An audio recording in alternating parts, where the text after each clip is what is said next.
வாழ்க வளமுடன். பேராசிரியர் டாக்டர் துரை லோகநாதனின் வினாவிடை தத்துவச் சிறுகதைகளாம் அமுதச்சுடர் சேனலின் சார்பான வணக்கங்கள். என் சமுதாயம் சார்ந்த சிறுகதைகளை வெளியிடுகின்ற யூடியூப் நிறுவனத்தார்க்கு வணக்கங்கள். என் கதைகளுக்கு 2 ஆண்டுகளுக்கு மேலாக நல்லாதரவு தந்து என்னை பெருமைப்படுத்துகின்ற ரசிக பெருமக்களையும் வாழ்த்தியும் வணங்கியும் மகிழ்கின்றேன். வாருங்கள், இன்றைய சிந்தனைக்குரிய இலக்கிய கதை ஒன்றை காண்போம்.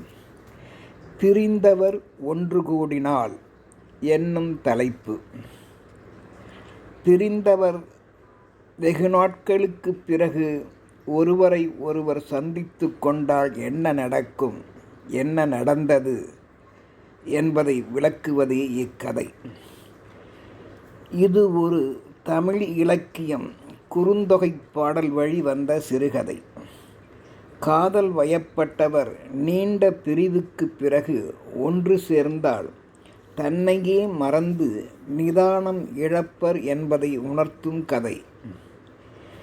இதனை இப்படியும் சொல்லலாம்: காதலுக்கு கண்ணில்லையோ என்ற நோக்கிலும் பார்க்கலாம்.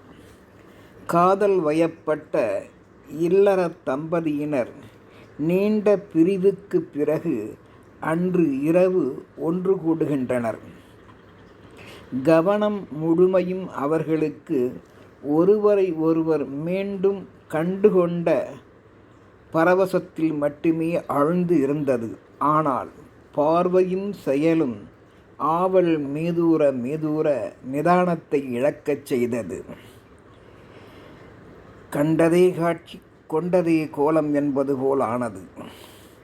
தலைவன் நாடு கடந்தும் கடல் கடந்தும் மலை கடந்தும் பொருள் ஈட்டச் சென்றவன் வேண்டிய பொருளை ஓரளவு ஈட்டியதும் தன்மீது பொருளாக உள்ள விலைமதிப்பற்ற தன் அன்புக்கு உரிய மனைவியை அன்று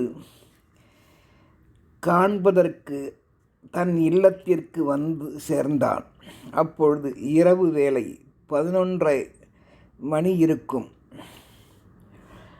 மிகு பசியுடன் வந்தவனை நோக்கினாள். தலைவிக்கும் கணவனை கண்டவுடன் கைகால்கள் ஓடவில்லை. தன்னை மறந்தும் உலகையும் மறந்தும் போனாள். அவளது பேரன்பு அவனது வயிற்றுப்பசியை மட்டுமே முதலில் போக்கிட கருதியவள் வந்த கணவனை முதலில் பசியாற்றிட அதற்கு வேண்டியவற்றை செய்திட ஆயுத்தமானாள். அடுப்பங்கரையில் வைத்த உணவுகள் இருக்கும் என்ற நம்பிக்கையில் அங்கு சென்றாள். அடுப்பங்கரைக்கு சென்றவள் தனது மாமியார் முன்பு வைத்திருந்த அந்த தனி பாத்திரத்தை கண்டாள். அந்த எடுத்து வைத்திருந்த சில்வர் பாத்திரத்து உணவை எடுத்து அதை அவள் தன் கைகளினாலேயே பிசைந்து பதமாக உருட்டி எடுத்து கணவனுக்கு ஊட்டி மகிழ்ந்தாள். கணவனும் நெடும் பிரிவு என்பதால் நெடும் பிரிவுக்கு பிறகு வந்தவன் அவள் உருட்டி ஊட்டி தரும் அந்த உணவு கவலங்களாம் உருண்டைகளை பசி ருசி அறியாது என்பதற்கு ஏற்ப அமிர்தம் போன்ற அதை உண்டு மகிழ்ந்தான். தன் மனதுக்குள் யார் உருட்டி கொடுத்தாலும் தன் மனைவி கையால் உருட்டி கொடுத்தது போல் ஆகுமோ என்ற சிந்தனையும் எழுந்தது. ருசி மேலிட சில்வர் பாத்திரத்தை காலி செய்தான். அந்த உணவை அவள் கை வழியே வேறு உருட்டி பெற்றிட வயிறு ஆற உண்டு மகிழ்ந்தான். அவனும் பசி அடங்கியவுடன் வந்த களைப்பால் உடனே உறங்கியும் விட்டான். அவனது அழகை ரசித்தபடியே பார்த்தால் பசிதீரும் என்றபடி மனைவியும் உடன்படுத்து உறங்கிவிட்டாள்.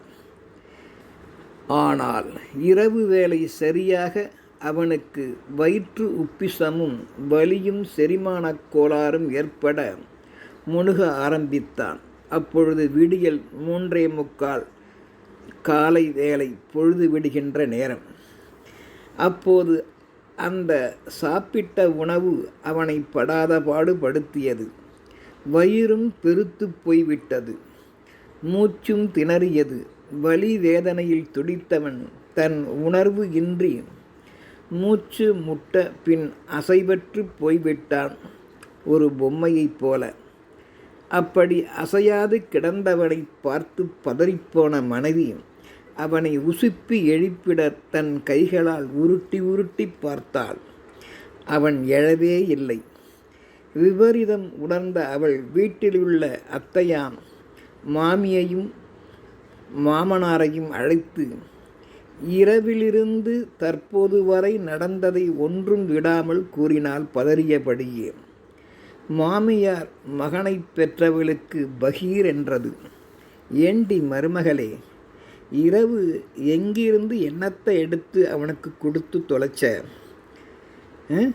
எதையும் பார்க்காமலா எடுத்து கொடுத்தாய்? கொடுத்தது சரிதானா என்று யோசித்தாயா? என்னை ஒன்றும் சொல்ல மறுக்கிறாய், தலையை ஆட்டுகிறாய். அப்படியும் இப்படியும் ஒன்றும் புரியவில்லையே.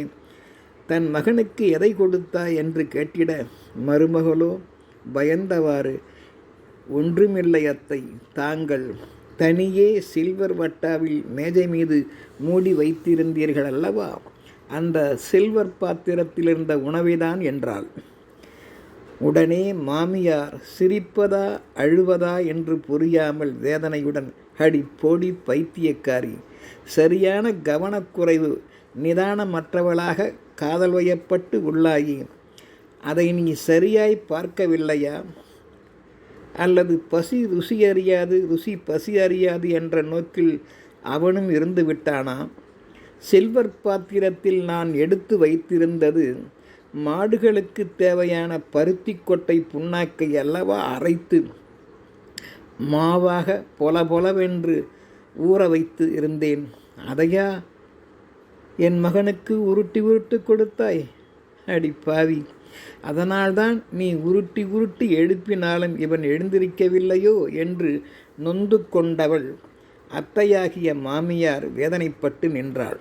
பிறகு மருத்துவர் வழி அவனை சரி செய்தாள். இதில் கணவன் மனைவியின் காதல் படுத்திய பாட்டால் இக்கதை வழி நாம் அறிய வேண்டியது, பாசமிக்க கணவர் மீண்டும் வந்துவிட்ட உணர்வு மட்டுமே மனைவிக்கு இருந்தது. அக்கம் பக்கம் இருப்பதும் நடப்பதும் அப்போது அவர்களுக்கே புரியவில்லை. காதலுக்கு கண்ணில்லை என்ற நிகழ்வை இதன் வழி அறியலாம். எத்தகைய பொருளை முதலில் எவ்விடத்தில் நாம் வைக்க வேண்டும் என்பதை வீட்டினர் முதலில் உணர வேண்டும். அவையவை உரிய இடத்தில் இருந்தால்தான் இவ்வித இடர்பாடுகள் வாராது, எவ்விதத்திலும் நம்மை பாடாய்படுத்தாது.